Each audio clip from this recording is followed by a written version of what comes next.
तो नमस्कार दोस्तों, वेरी गुड मॉर्निंग। स्वागत है आप सबका। चलिए ध्यान दीजिएगा दोस्तों, आज का ये करंट अफेयर है, इसको कंप्लीट देखना है।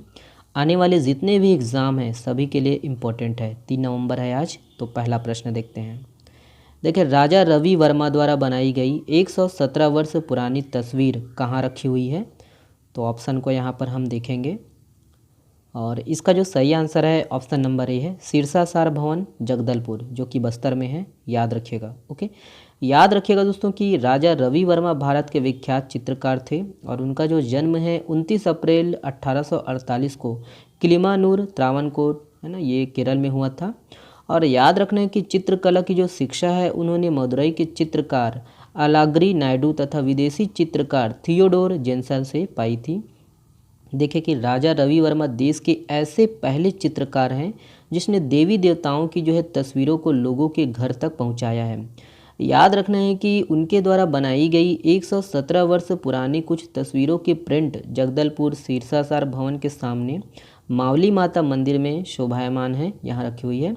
और ये तस्वीर 1906 में बनाई गई थी। ओके, और वही है कि उसने भारत की जो है पहली फिल्म राजा हरिश्चंद्र बनाने के लिए दादा साहेब फाल्के को धन दिया था। ठीक है, तो इतना कुछ है इसके संबंध में, याद रखिएगा, पूछा जा सकता है एग्जाम में। ओके, चलिए ये अगला प्रश्न है।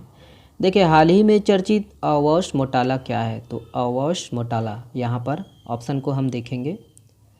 करेक्ट आंसर है ऑप्शन नंबर ए है, मछली की प्रजाति है। ध्यान दीजिएगा।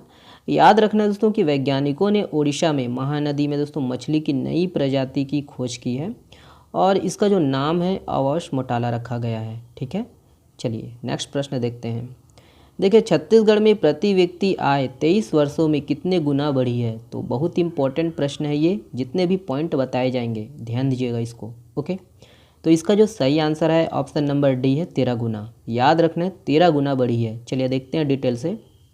ध्यान दीजिए कि 1 नवंबर को पता ही है, 1 नवंबर 2000 को देश में जो है छत्तीसगढ़, उत्तराखंड और राज्य है ना झारखंड। ठीक है, याद रखना है छत्तीसगढ़, उत्तराखंड और झारखंड 3 राज्य बने और छत्तीसगढ़ में प्रति व्यक्ति आय 23 वर्षों में दोस्तों करीब 13 गुना बढ़ गई है।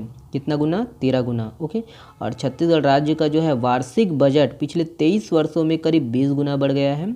याद रखना है कि राज्य का जो है पहला बजट 2001-02 में दोस्तों 5,705 करोड़ रुपए था और वहीं 2022-23 में बढ़कर यह 1.04 लाख करोड़ तक पहुंच गया है। याद रखिएगा दोस्तों कि राज्य बनने के बाद कामकाज चलाने के लिए छत्तीसगढ़ शासन ने 1300 करोड़ रुपए का जो है अंतरिम बजट पेश किया था और बाद में दोस्तों 2001-02 के लिए आम बजट में इसका जो आकार है करीब 2700 करोड़ रुपए हो गया। ओके, याद रखना है दोस्तों कि छत्तीसगढ़ इस समय देश में सबसे कम बेरोजगारी वाला राज्य है और centre for monitoring Indian economy की रिपोर्ट के अनुसार मार्च 2023 में छत्तीसगढ़ की बेरोजगारी दर कितनी है? तो 0.08% थी। ठीक है, ध्यान दीजिए कि छत्तीसगढ़ की जो है जीडीपी 2022-23 में 8% होने का जो है अनुमान है और ये इम्पोर्टेंट है। याद रखना है कि इसी तरह जो है प्रदेश में प्रति व्यक्ति आय, याद रखना है वर्ष 2000 में 10,744 रुपये वार्षिक थी,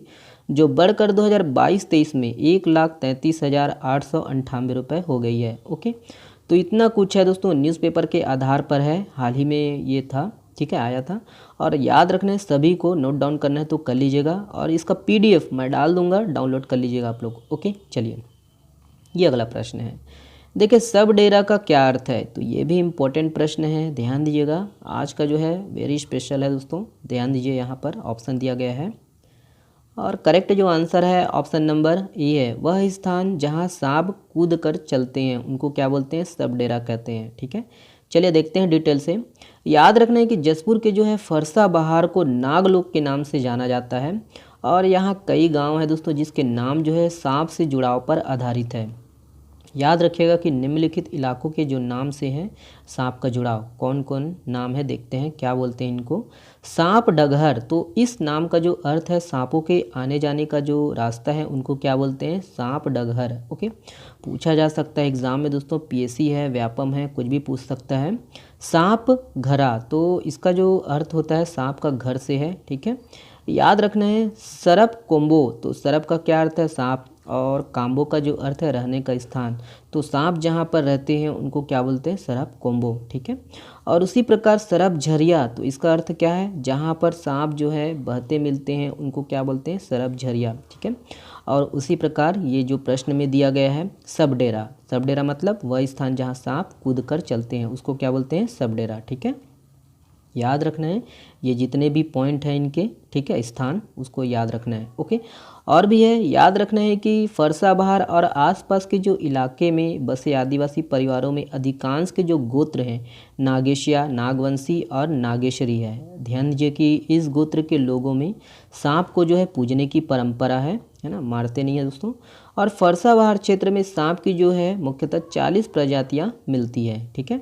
तो इतना कुछ है, याद रखिएगा, इसको पूछा जा सकता है एग्जाम में, ओके। अगला प्रश्न देखते हैं, ये है, देखिए देश के पहले शहीद अग्निवीर कौन बन गए हैं, तो ऑप्शन यहाँ पर है, करेक्ट आंसर है ऑप्शन नंबर बी है, गावते अक्षय लक्ष्मण जी, ओके। याद रखिएगा दोस्तों कि देश के पहले अग्निवीर लद्दाख के सियाचिन में अग्निवीर गावते अक्षय लक्ष्मण जी जो है शहीद हो गए हैं। और वह लाइन ड्यूटी, याद रखना है, वह लाइन ऑफ ड्यूटी के दौरान शहीद होने वाले पहले अग्निवीर हैं, ओके।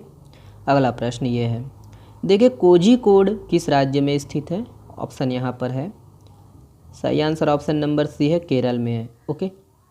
याद रखिएगा दोस्तों कि संयुक्त राष्ट्र शैक्षिक वैज्ञानिक तथा सांस्कृतिक संगठन मतलब यूनेस्को ने विश्व शहर दिवस पर 55 नए शहरों को रचनात्मक शहरों के नेटवर्क में शामिल करने की घोषणा किया है। और इसमें केरल के कोझिकोड और मध्य प्रदेश के ग्वालियर को जगह मिली है। और आपको पता ही है दोस्तों कि ग्वालियर संगीत सम्राट तानसेन की जो है जन्म स्थली है और ग्वालियर को सिटी ऑफ म्यूजिक की मान्यता दी है, ओके। देखिए हाल ही में चर्चित हाशिया नदी किस जिले में स्थित है, ऑप्शन को यहाँ पर देखेंगे, करेक्ट आंसर है ऑप्शन नंबर बी है, MCB, ओके। याद रखिएगा, देखिए हाल ही में चर्चित गुल्लू जलप्रपात किस जिले में स्थित है, तो गुल्लू यहाँ पर ऑप्शन है, देखेंगे, करेक्ट आंसर है ऑप्शन नंबर बी है, जसपुर, ओके। याद रखिएगा जसपुर। चलिए देखें, निम्नलिखित में से किसने मृतक स्तंभों को आदिवासियों के ताजमहल की संज्ञा दी है, ऑप्शन को यहाँ पर देखेंगे, ये इंपॉर्टेंट प्रश्न है। करेक्ट आंसर है ऑप्शन नंबर ए, रंगकर्मी GS मनमोहन, ओके। याद रखिएगा, देखिए निम्नलिखित में से कहाँ छत्तीसगढ़ का सबसे बड़ा मुर्गा बाजार लगता है, तो ऑप्शन यहाँ पर है, करेक्ट आंसर है ऑप्शन नंबर सी है, डिलमिली भाठा, ओके। याद रखिएगा। और ये वाला प्रश्न आप लोगों के लिए है, मतदान के समय अंगुलियों पर लगने वाली स्याही को बनाने में किस केमिकल का इस्तेमाल किया जाता है, इसका जवाब आप लोग को देना है कमेंट्स बॉक्स में। चलिए बहुत बहुत धन्यवाद दोस्तों आज का जो है सेशन देखने के लिए। इसका PDF डाउनलोड कर सकते हो, वही है हमारे टेलीग्राम चैनल से। और वीडियो को देखने के लिए शुक्रिया, सपोर्ट करिए, शेयर करिए। आज का जो है वीडियो बनाने में बहुत मेहनत लगा हुआ है दोस्तों, 3 से 4 घंटा का वक्त लगा है। वीडियो को लाइक करिए, चैनल को सब्सक्राइब जरूर कर लीजिएगा और हाँ अपने दोस्तों तक अधिक से अधिक शेयर करिएगा। और अगर आप टेस्ट सीरीज़ जो है दिलाए नहीं है करंट अफेयर का तो दिला सकते हो, कोई पैसा कोई शुल्क नहीं लगेगा, एकदम फ्री है, हमारे टेलीग्राम में उपलब्ध है, जाकर आप टेस्ट सीरीज़ दिलाइए, बहुत इंपॉर्टेंट प्रश्न है उसमें। चलिए बहुत बहुत धन्यवाद, स्वस्थ रहिए, मस्त रहिए, खुश रहिए, बहुत बहुत धन्यवाद, शुक्रिया, पढ़ते रहिए।